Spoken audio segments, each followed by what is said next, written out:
Okay, good evening, everybody. Welcome to the most recent version of Building the Scottish State with myself, Dr. Mark McNaught. And I have the great pleasure to have with me this evening Professor Nicolas Levrat from the University of Geneva in Switzerland. And we are going to talk tonight about Scotland and either EFTA and or European EU membership whenever Scotland is able to become independent. And any other thing that comes up. So first of all, thank you, Nicolas, for being with us this evening.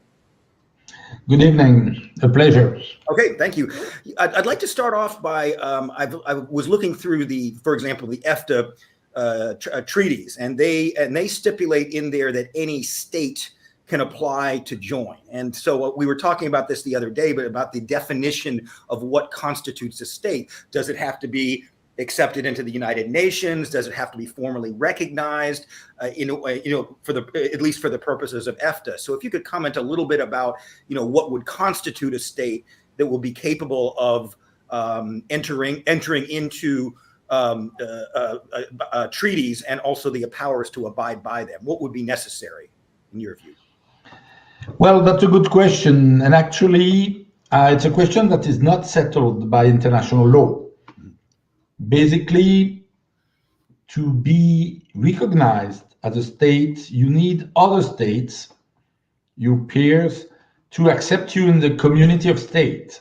But each state can individually decide whether you qualify as a state or not. So there are, according to some rules that were laid down in a 1933 convention between American states, the Montevideo Convention, which define more or less that to be a state, you need to have a territory, a permanent population, and a form of government. These are the three elements. And then, naturally, for that to allow you to be a state, other equivalent entities, other states have to recognize you. Mm-hmm. So, actually, it's their own choices. Now, since 1945, we have the UN Charter, which at its Article 4 says that to become a member of the UN, you need to be, to make it short, a peaceful, loving state. Mm-hmm. But you need to be a state.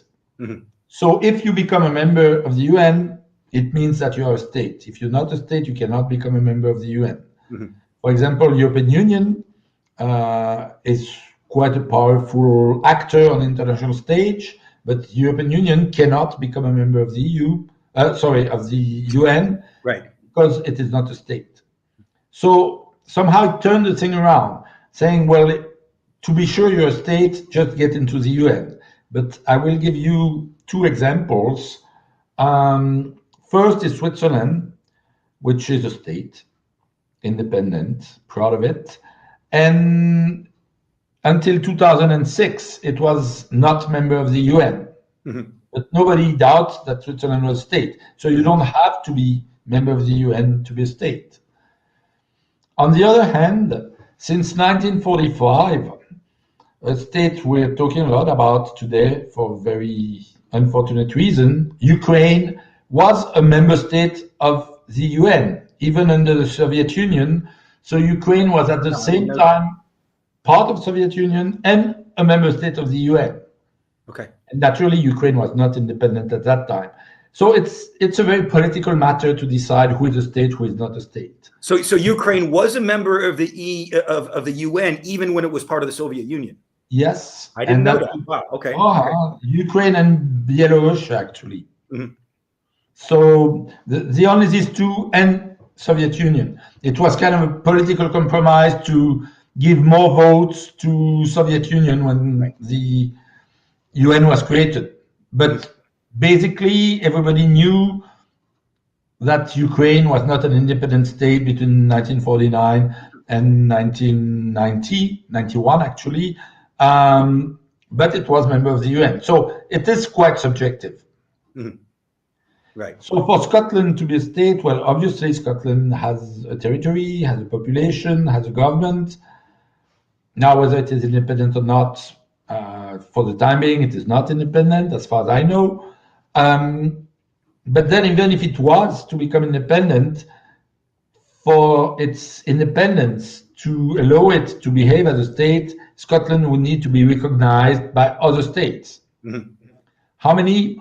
That's a tough question. Mm-hmm. For example, is there it's like kind of a threshold after a certain number of states recognize that you become? I know there's no exact science, but I mean, and I know that it's more political than legal. But what would you think would be kind of a threshold that would need to be reached for in terms of other states recognizing Scotland in order for it to become considered independent? No, unfortunately, there's no threshold. Yeah. For example, for the time being, Palestine is recognized as a state. To the best of my knowledge, I think it's 136 states out of about 200 of the international community. Mm-hmm. But Palestine, to become a member of the UN, should get both a vote of approval from the UN Security Council and the General Assembly. Mm-hmm. They would certainly get it in the General Assembly because 136 is a clear majority. But in the UN Security Council, as you may know, some countries have a right of veto, and one on the other side of the Atlantic. I happen to know which one. So Palestine cannot become a member of the UN, so the statehood of Palestine is being disputed. Mm-hmm. And by the way, the situation on the ground shows that, well, it has a complicated kind of government. You have two territories, two different, and elections have not been held for years. So, okay, Palestine is in between. We have in Europe, Kosovo, mm-hmm. more or less the same number of recognition, around 130, but there again, we would have a veto in the Security Council. In the European Union, the statute of Kosovo is not very clear because there are 5 member states that refuse to recognize Kosovo. Mm-hmm. So, again, for about 130 states in the world, Kosovo is a state. For others, it's not a state. Mm-hmm. So there is no clear defining line. Mm-hmm. Sorry to say so. No. Okay, and let's talk now. Shift to the differences between the EU and EFTA. And I was speaking to an MP yesterday that I mentioned before, and she had talked to several people, ambassadors, other representatives about EU or EFTA membership. And there was the sense on the one hand that it wasn't necessarily either or both, but it was the idea that EFTA, if Scotland was to join EFTA, that they would want a long-term commitment. They wouldn't want just, Scotland to use it as a kind of a stepping stone to get into the EU later, whether it can or not. And so there was a reluctance of the EU. So there was the idea that if Scotland became a member of EFTA, that it would not, that it would need, and also the EU would feel like, they're kind of 1 foot in, 1 foot out, like the UK was. So I was just wondering what your thoughts on that were. Is it a viable path to become a member of EFTA first and then go on to the EU? Would in your view, would EFTA want some kind of commitment in terms of engagement with it, as rather than just seeing it as a stepping stone to EU membership? Well, it's a question that was raised in the early 90s, mm-hmm. when the countries from Eastern Europe got free from the Soviet Union. Politically free. Some were already countries, but they had no political freedom to decide what to do, like Poland, like Hungary, and so on. And there was a debate whether this country should quickly join the EFTA and eventually later join the EU. And the choice was made not to take that road. Mm-hmm. So in practice, it was not used this way. Now we had, EFTA was created in 1960, mm-hmm. with 7 founding member states, including, by the way, the UK. Mm-hmm. Actually, the idea was to have an alternate project to the European communities at that time. Mm-hmm. Basically, even though European communities were much less developed than the EU is now, were mostly concentrated on economic issues. There was behind it this political project to at some point have a political union. And in the late 40s, 50s, the UK was pretty strongly advocating for economic integration without political project, basically a free trade agreement. So when the French, German, Italian, the 6 founding member states of the communities in 1957 adopted the Rome Treaty creating the European Economic Community, when it started to work, some countries led by the UK, actually the Scandinavian countries, but also Switzerland, Austria, and actually Portugal, which was in under a form of dictatorship from Salazar. Yeah. But they created EFTA as, let's say, alternate project to European communities. And if you look at the picture at that time, it was more or less balanced. You had 6 countries in the communities, 7 in EFTA. Okay, you had 2 big ones or 3 big ones with Germany, France, and Italy in the European communities. You had 1 big one, UK, in EFTA, but some pretty strong and rich countries like Denmark, Norway, Sweden, Switzerland in EFTA. So the game could go on. Naturally, as you all know, in early 70, materialized in 72, UK, alongside with Denmark, and actually Norway had planned to do it, but finally they changed their mind, joined the European communities. So at that time, EFTA became much smaller. A few other countries had joined in the meantime. But EFTA, from its inception, kept seeing member states leaving EFTA. Nobody got in just to get out. Right. So after the 72 departure from the major player, the major economy, UK, for its size, the other, or the leftover in EFTA, the Scandinavian countries, minus Denmark, because Denmark had followed with Ireland, they had followed the UK, tried to get new agreement with the EU to be able to access, and remember at that time the internal market was far from being completed. It will be completed only in 1993, but to have better access to European market within the European communities. So this is where these bilateral agreements between EFTA countries and European communities started. Now, okay. Go ahead. When the geopolitics of Europe changed in 1989 till 1991, with the fall of the Berlin Wall and the disparition of the Soviet Union in December 1991, the EFTA countries were a bit worried to be left out in the cold, let's say, especially if all the countries from Eastern Europe started to join the EU.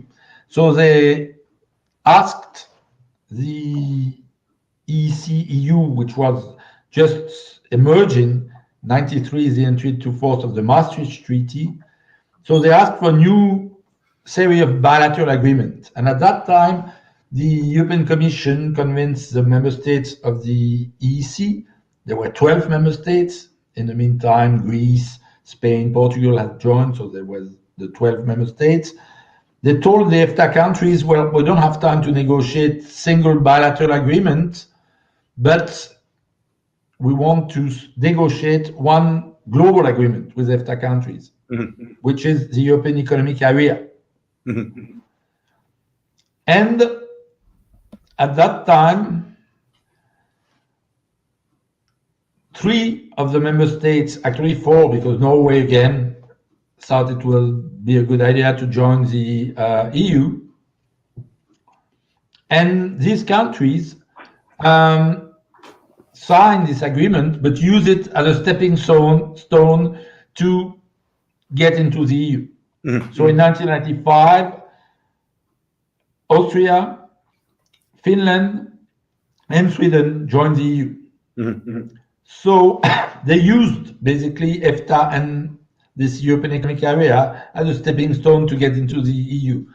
But they did not enter EFTA just to get into the EU. Right, right. So that pass was never really used.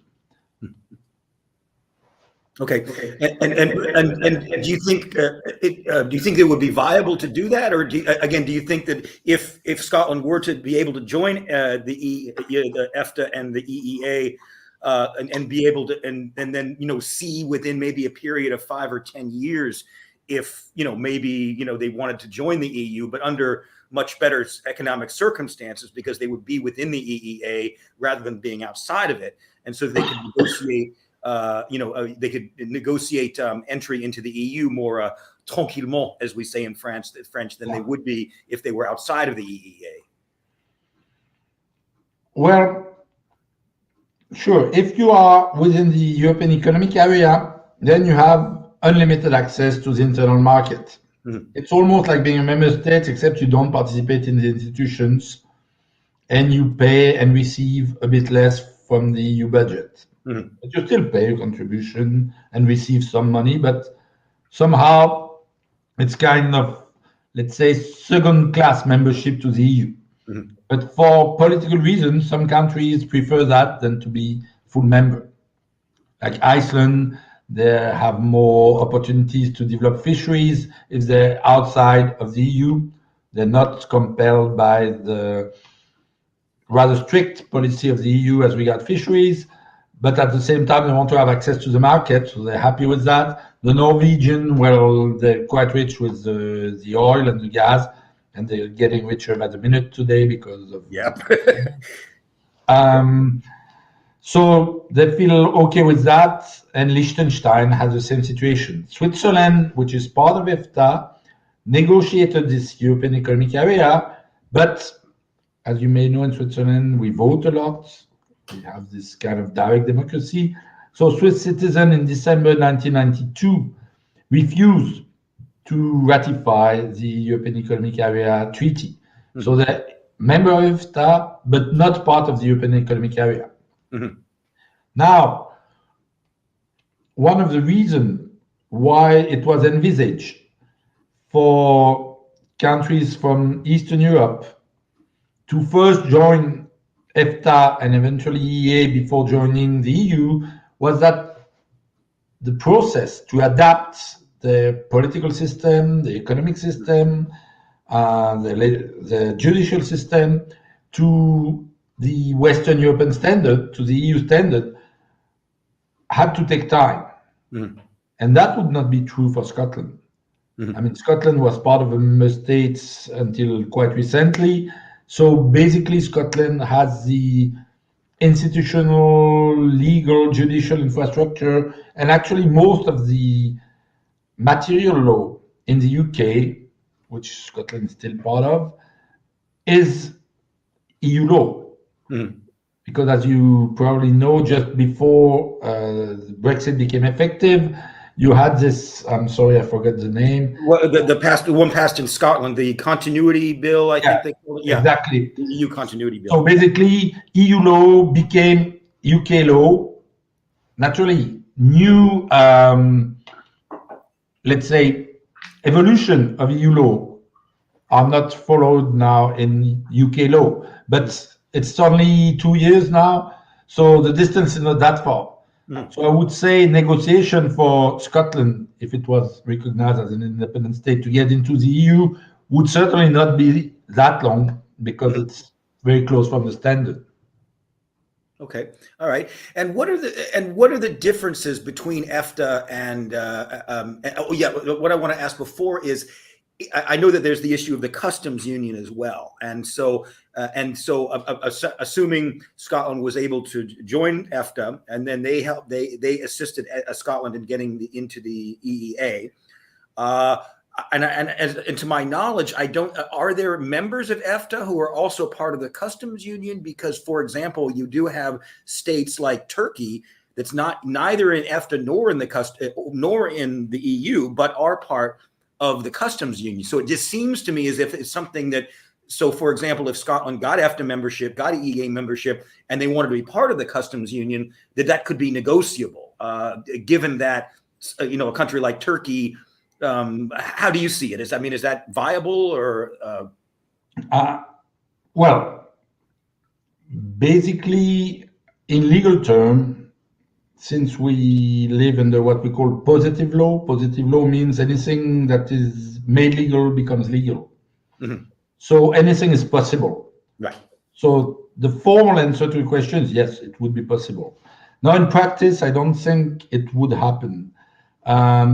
Turkish membership in the customs union is pretty old, 1963. So at that time, there was no single market functioning and so on. So I would say it was an option then. It would not be an option in 2022, 3, 4. I think now, yes, you really have either you're totally out. That's difficult in Europe. We're all more or less satellized. Even Switzerland, who doesn't want to join EU, doesn't want to join EEA. Basically, we're satellized by EU and we have to adapt to what EU's want and does. Or you can join EEA, makes your life much easier, but you do not participate to the political project of Europe, but you have to take on all the new legislation. You have, as I say, to pay part of the EU budget and so on. So that would be the intermediary step, or you can join. Naturally,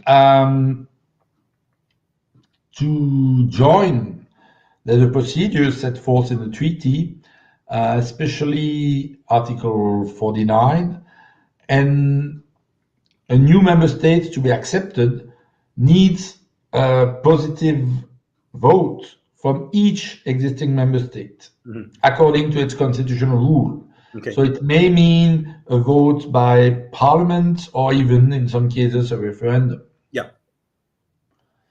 And so this is for EU or EEA membership? This is for EU. Right. Yeah. EEA is a much lower throreshold. Yeah.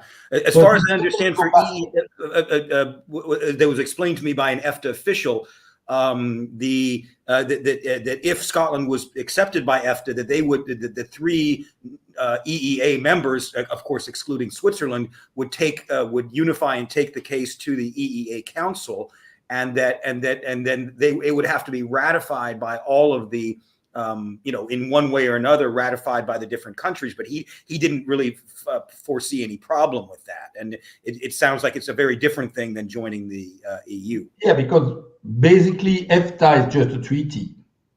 EU, as we know, it's more than signing a treaty. You really join a supranational organization. EFTA is not the case, and then EEA, you can sign the EEA and become member. Actually, and this is a weird legal issue, but UK is signatory of the EEA, because for legal reason, the EU alone or EC alone at that time could not sign the agreement. It is in legal term what we call a mixed agreement. And so it is not very clear whether when Brexit became effective, whether UK would still be a member of EEA, just switching side. So in the Brexit agreement, the withdrawal agreement, there is a sentence saying that it includes UK being out of the EEA. But, well, for those three member states of EFTA who are part to EEA and not of EU, they're not bound by this decision. So it is possible to consider that EEA agreement is still into force between UK and the three EFTA member states. But now, in real terms, it doesn't mean much, because Norway, Iceland, and Liechtenstein are not very big markets. Mm-hmm.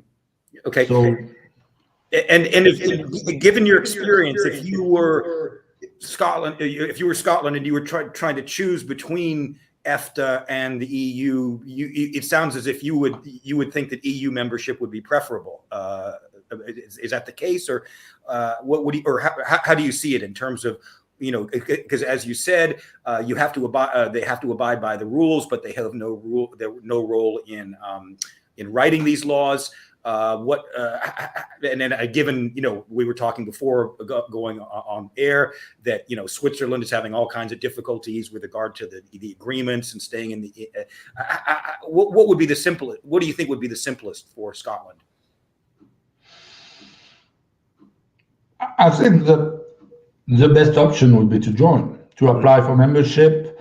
And there have been several signals now that the UK is out that there would be a certain degree of sympathy from EU member states toward the Scotland application, naturally provided that Scotland is a European state, because it's a requirement to be a state, at least so far. We may imagine some difficulties maybe with a state like Spain, who is wary of independence trends in Catalonia or Euskadi, the Basque country. Yep. So it is possible that Spain would not be so keen to recognize an independent Scotland joining the EU, because it may give a signal to independent in Catalonia or in Euskadi.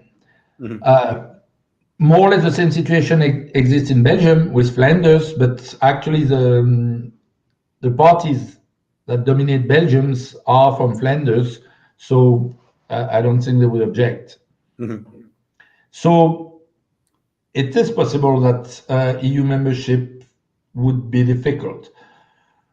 Now, even when you have a veto right, except if you're Russia and you have nuclear arms, or US and nuclear arms and so on, it's not always easy to exert it. So I'm not convinced if a country like Scotland was to become an independent country to apply for membership, that only one member state could block accession. But it would take time, it would need negotiation and so on. Yeah. Okay. And so wouldn't that speak to if EFTA membership was much easier in that respect, and we get into and if Scotland applies to join the EU, or there's just clear signals that it's not going to be smooth sailing, it's not going to be easy, would it not make more sense to join EFTA in the short term, get back in the EEA, and then maybe see later about EU membership once things had kind of settled down to a large degree? Sure, it could be a good strategy. I mean, I'm not a politician, so it will be for politicians to decide. But clearly, again, one precondition, which is in the EFTA treaty, which is a treaty from 1960, but you have to be a state to be part of EFTA. Yes. So basically, we still have this question whether it will be recognized or not. But it could be recognized by 3 countries or 4 countries, because Switzerland is also part of EFTA, and saying, oh, we recognize Scotland, we accept to sign, or that Scotland join the EFTA agreement and so on. But considering, as I said, the dependence of these countries, the satellisation towards the EU, and it's not only true for the 3 EEA countries, Switzerland also is satellized by the EU, they would never do so without at least implicit agreement from EU countries. Yeah. So we come back to the initial question. Right. So, and so what, and as I'm sure you're aware, there have been multiple, promises by the Scottish government since the 2014 referendum that they would hold another referendum relatively soon. And this would be under what's called a Section 30 order, whereby the British which refers to Section 30 under the Scotland Act, which gives if there's permission from the British government to hand back temporarily one of the reserve powers, in this case over the Constitution, to the Scottish government, during which they could hold a referendum, and then that would be legally binding. And so but the Boris Johnson government has not given any indication that he's willing to do that. To grant a Section 30 order. There's also the possibility of holding a non-binding referendum, as the Brexit vote was, by the way. And then, but the question of whether that would be accepted, would it be drawn into the courts?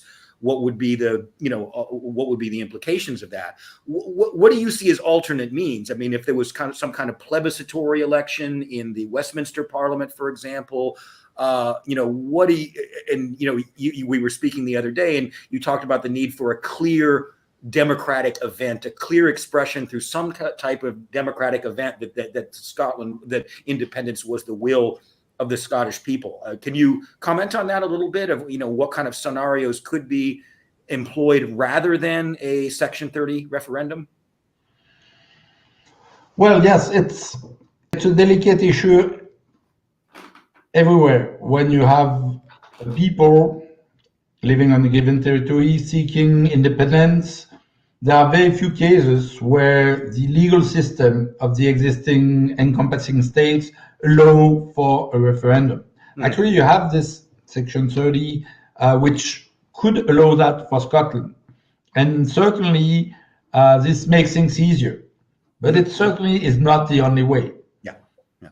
If you took into consideration what happened in the early 90s with republic in the Federal Republic of Yugoslavia, such as Slovenia or Croatia, who are nowadays member states of the EU, they organized referendum of independence which were not legal under the Yugoslavian constitution. Same thing for the Baltic states. So in practice, most votes for independence are not legal under the national law system in which the vote takes place. Yeah. But they are probably legal under international law, even though it's a complex issue. But it's quite easy to argue that actually the UN Charter recognizes the equal right of each nation to self-determination, of each people, to self-determination. So probably under international law, quite clearly, there is a right to do so. So the issue whether the referendum is allowed or not, again, if it's allowed, it makes things easier. But if it's not allowed, it doesn't mean you cannot have it. But then you need to have a fair referendum with a clear result. And I've been working with the Catalan government in 2017 when they decided to hold an independence referendum that the Spanish state refused not only to recognize, but refused to let happen. Yeah, sending in the police. They sent the police. There was quite a degree of violence that day. So clearly, in my view, unfortunately, there was no clear democratic process. Not by the fault of the Catalan government, it was the fault of the Spanish government, if you want to. But anyway, very clearly, the referendum did not take place. Was not a clear-cut result. So you would need something which really allows the population to decide. And then if the decision is taken by a majority of the people, clear majority, but what is a clear majority? Again, on that issue, I know many, let's say, colleague who doubts about the possibility of organizing an independence referendum say, oh, well, maybe then we should have a threshold at 55 or 60%. I do not oppose the idea of a threshold, but then the threshold should be for both sides. Meaning, if you have any results below the threshold, it means no decision taken. It doesn't mean no independence. It means, okay, vote again in 1 year, 2 years, whatever. But you cannot on one side say, oh, we only need 40% to vote against independence and we win, and the other one that needs 60% to vote in favor, otherwise they don't win. Right. Both sides need 60%. Yeah. So the problem, if you put a threshold, is that the chances you have no answer and you have to vote again and again and again is very high. So this is why actually in democracy in general, the threshold is 50+1, because at some point the issue has to be settled. So for practical reason, I think threshold is not a very good idea. But if there's one for both sides, we can go along. Yeah. But again, a plebiscitary election could do it if it is very clear in the vote that some of the party running for election are running for implementing, let's say, independence. But even then, in 2017, the majority of the members of the Catalonian parliament were in favor of independence.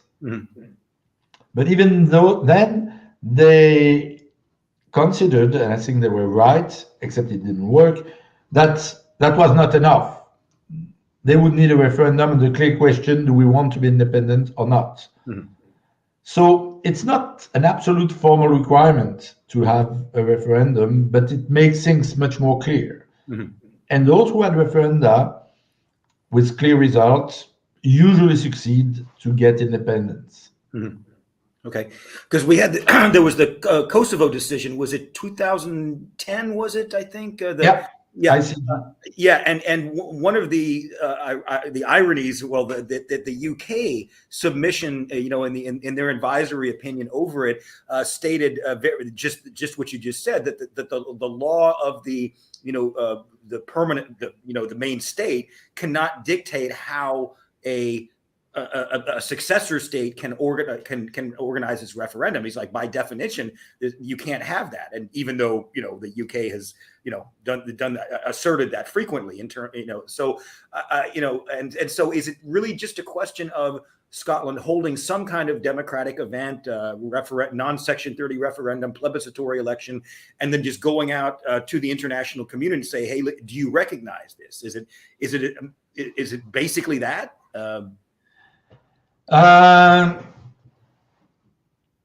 It's more complex than that.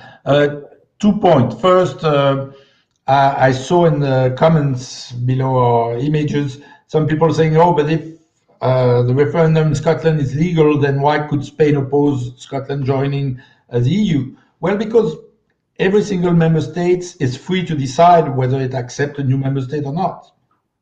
I mean, if Switzerland, we don't need to organize a referendum, we're known as a country existing. If we want to join the EU, we'll need to negotiate, and then each member state should vote in favor that we get in. If one doesn't want to, we cannot get in. So there is no right to be accepted in the club of the EU. Do you have a right to apply? But then it will be dependent on the decision of each member state. So now, if you have the referendum illegal according to UK law, but clear results, 55% in favor of independence, what happens? That's a question that was put to the Supreme Court of Canada in 1995 by the federal government of Canada, because you had these guys in Quebec who twice voted on a referendum of independence. It was not clear whether it's legal or not, but the second vote was very, very close from a success. So the federal government of Canada took the interesting step to question the Supreme Court, saying, Okay, do they have the right to do this or not? I mean, that's enough.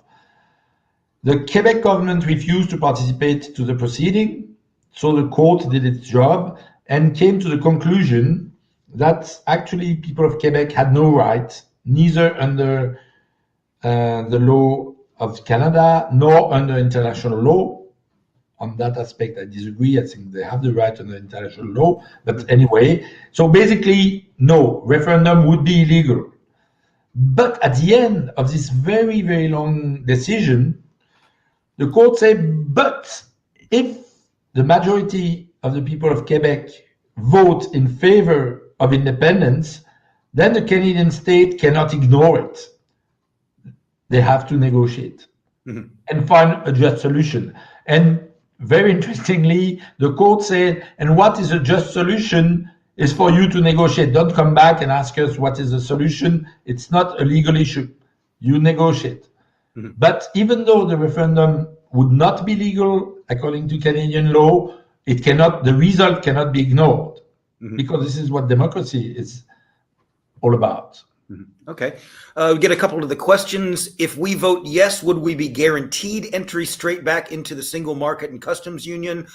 I wouldn't think so. I think based on what you've said, I think that in my view, from my discussions with EFTA through our group, the Scottish Sovereignty Research Group, the EFTA seems sympathetic and hopeful that they could get back into the single market. But the customs union is a separate issue. And then direct EU entry, as you were saying, is quite, is not necessarily smooth sailing. I mean, would you agree? As I say, you have no rights.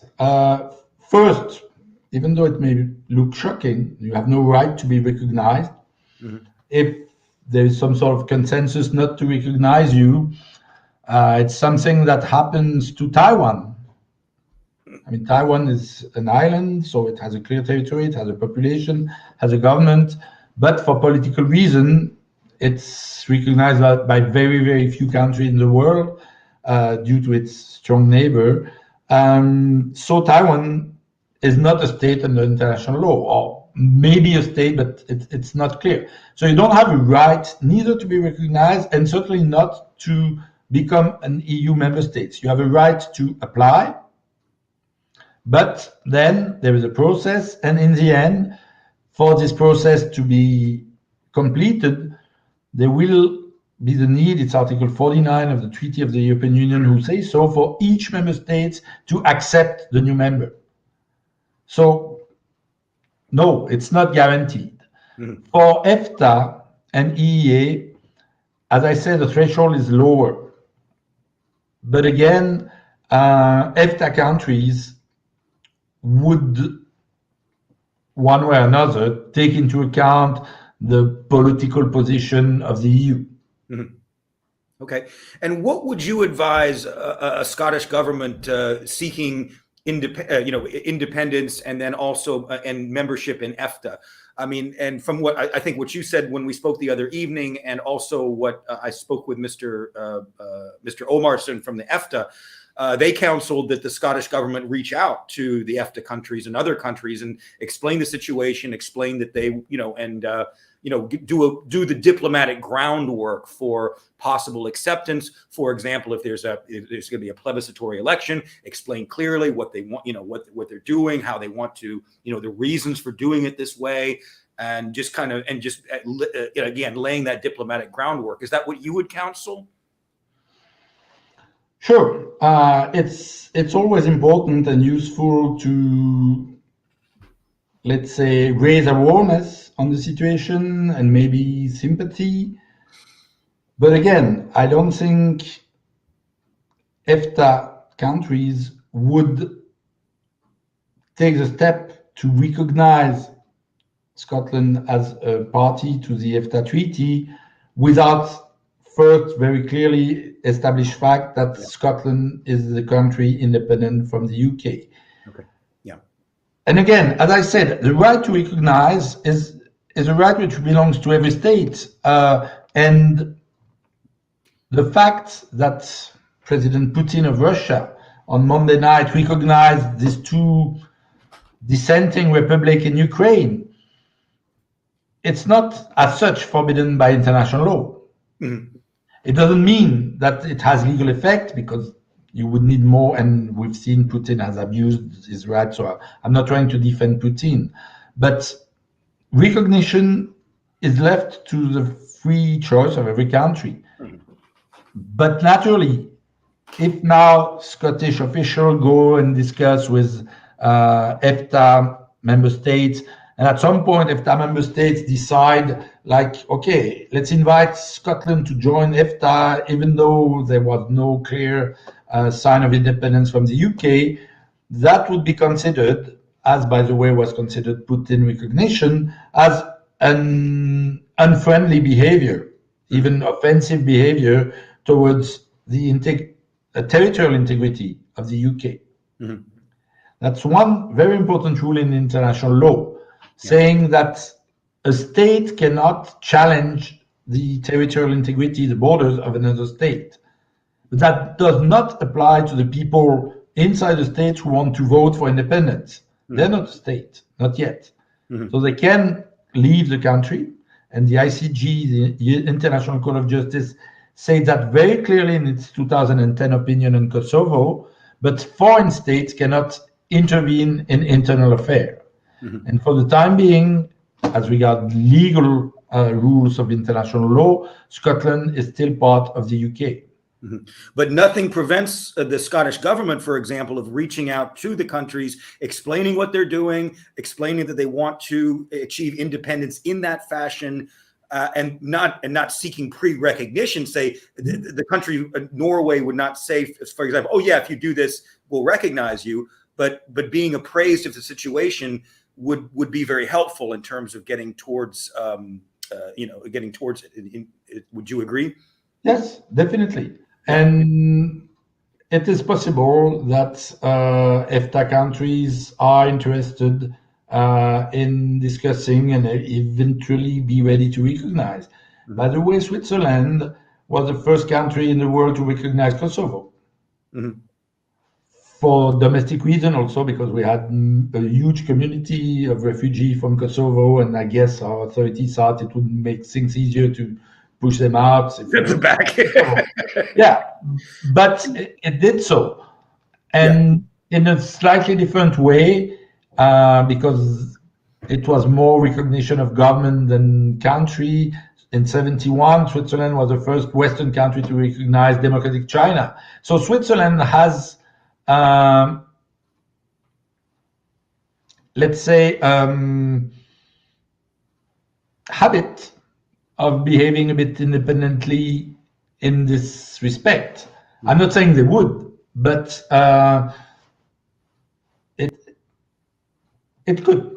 Yeah, I saw in the chat. I saw that too. I wanted to get your reaction to it, Sure. because Sure. I was just saying that the UK is an internationally recognized state, and Wales, Scotland, and not even England. England's not an internationally recognized state, but the UK is in terms of international law, and also they have a seat on the UN Security Council, for example. So I mean, I'm sure you would agree with that. Yes. Well, actually, I also agree with what was said. The terminology is a bit confusing. If you take the UN Charter, it's United Nations, but then the members are not nations, members are states. So in legal term, in international relations... Well, then they'd be the United States. Well, that's a good question. But actually, United States is a very interesting example. Actually, it's where this idea of self-determination of people is first materialized. The famous "We the people of the United States of America" that you find at the top of the US Constitution. So they affirm themselves as a people, and they create their own state. Naturally, they had no historical existence. Actually, unfortunately for them, there were people there before who got eliminated one way or another. But basically, how you organize inside, what is your history whatsoever, international law is not so interested about it. I'm sorry to say so. So sure, it's a union of countries, the UK. no problem. At some point, there was the British Empire, which was recognized. Then there was the decolonization process and so on.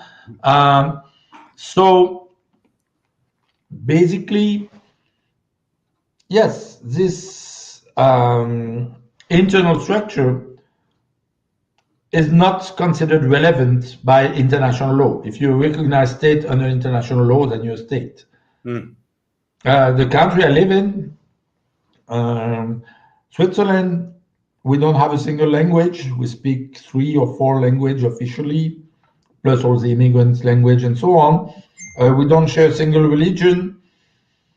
Actually, we don't really like each other, but we don't like big European projects.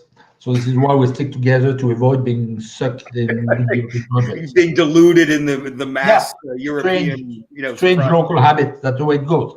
But actually, in 2007, if my memory is correct, we got into a row with Colonel Gaddafi government from Libya. And Gaddafi put a resolution, table a resolution in the UN General Assembly. He wanted to dissolve Switzerland, saying, oh, they don't speak the same language. Let's give them some back to Germany, some back to France, some back to Italy. It didn't happen. But actually, in legal terms, what makes you a state has nothing to do with your history, with your ethnic composition, with the language you speak or you don't speak together. Naturally, it helps building the nation. That's another thing. Yeah. But again, in legal terms, it's the state that matters. In my view, the nation is the people of a state. Somehow, it's a co-construction. When the people decide to become a political community and they succeed in creating a state, then they are the nation. Now, I know in history, especially in the UK, you have different nations for historical reason, and we have the rugby tournament of the Six Nations. 4 of them are inside, 3.5 of them are inside the UK. By the way, Ireland in sport is very strange because in some sports there are 2 teams, in some sports there's only 1 team. In rugby, there's 1 Irish team for the island, the whole island. So all these things, I know there are historical reasons, and that's part, I would say, of the will and maybe the legitimacy of the claim. But in legal terms, it does not matter much. Okay.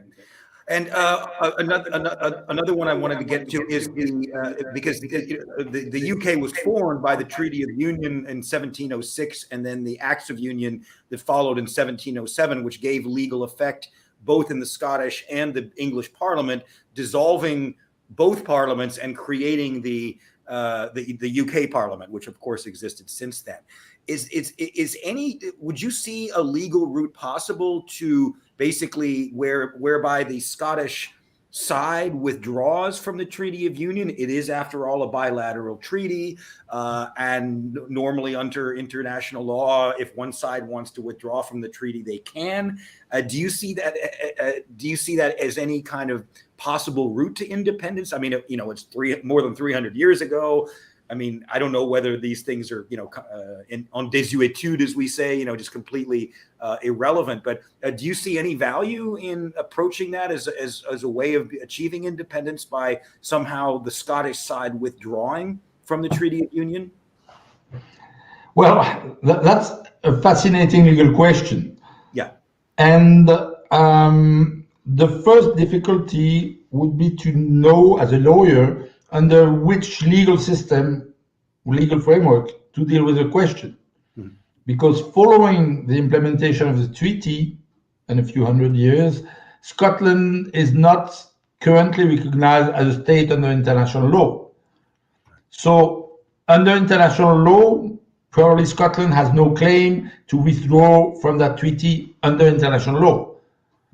Then we move into UK law, but UK law was created, it's a simplification, but I don't have time to explain all the detail, was created by this treaty. So probably it's not the proper fora to decide whether Scotland can withdraw from the treaty or not. Mm-hmm. So it's certainly worth trying it. And since Scotland has its own institution for the time being, that is definitely a road that could be envisaged. Mm-hmm. Now, again, it may not be politically as visible, as clear as a referendum. Mm-hmm. But legally, yes, it's a fascinating issue. And again, I think it would be extremely complex. It would be a perfect subject for university colloquium. I'm willing to organize anything on that. In practice, I may take you up on that. So. Yeah, sure. Yeah. Okay. And with the minutes, the time we have left, I wanted to address also the what is it? The Vienna Convention on the law of secession. And I just I don't know it well. I looked at, there were a few treaties. There was one about the secession and the continuation of treaties that was from the late 70s or early 80s, something like that. And I haven't looked much into it, but I was just wondering if that could be helpful in looking to the law of, successor states and continuing states and predecessor states and all that. Do you think looking into that would be helpful in terms of plotting? Good. Yeah. So it's not about secession; it's about succession, and who is a successor state or not is a tough issue. Right now, with some colleagues, we're working really hard on that, because if you look at the UN Charter, you will very soon find in Article 23 that the Federation of Russia is not a member of the Security Council. It's the Soviet Union who is. Mm-hmm. But for practical reason, it was considered that Federation of Russia was a successor of Soviet Union. Mm-hmm. And we're trying to see whether we can challenge that, which naturally would offer an interesting legal avenue to try to bring back to kick out of Ukraine the Russian troops, because they would have no more veto in the Security Council. Mm-hmm. So succession of state is also a complex issue. But naturally, it means that you're recognized as a state. Mm-hmm. And by the way, there are also rules about succession in the participation within international organization and so on. So there are very interesting issues. I would say in these issues, to be modest as a lawyer, what we see in practice is that law is not the main determinant of what happens. Yeah. In the end, it's politics, it's force. So, yes, there are legal principles, and as a lawyer and a law professor, I'm fighting and trying to let's say, frame things within legal principle, but in practice, well, sometimes other factors take over. Yeah, I've heard that sentiment. That Scottish independence will come about in the end by a political event rather than a legal event. Okay, all right. Well, just in wrapping up, have you got anything you'd like to say to our audience before we go on, just regarding kind of any warning, or just like EFTA, EU, as someone from Switzerland who's dealt with both, dealing with both more than the other EFTA countries, what would you counsel in terms of EU, EFTA? What would you say to our Scottish audience about what would be the best route? Well, I think EU is clearly a very good choice, but it may be a bit long, so maybe EFTA could be a stepping stone. And I understand EFTA countries saying, "Oh, just don't use us as a stepping stone." But it's real world, and if it's the way to go, an EFTA country won't be so disappointed if you just go through EFTA. But really, the first work to be done is to become genuinely independent, and that has to be done by Scots in Scotland. Yeah, nobody can do it for us. So thank you. No, and well, I'm sympathetic, but I'm not Scots. I don't want to interfere in the political decision that needs to be taken, whether in Scotland, in Flanders, in Catalonia. In Switzerland, yes, because I'm Swiss, so I participate to the political debate. Okay. All right. Well, on that note, thank you so much, Mr. Levrat, for being with us this evening. I know our audience has appreciated it, and I hope to have you back soon. Thank you for hosting me. All right. Stick around.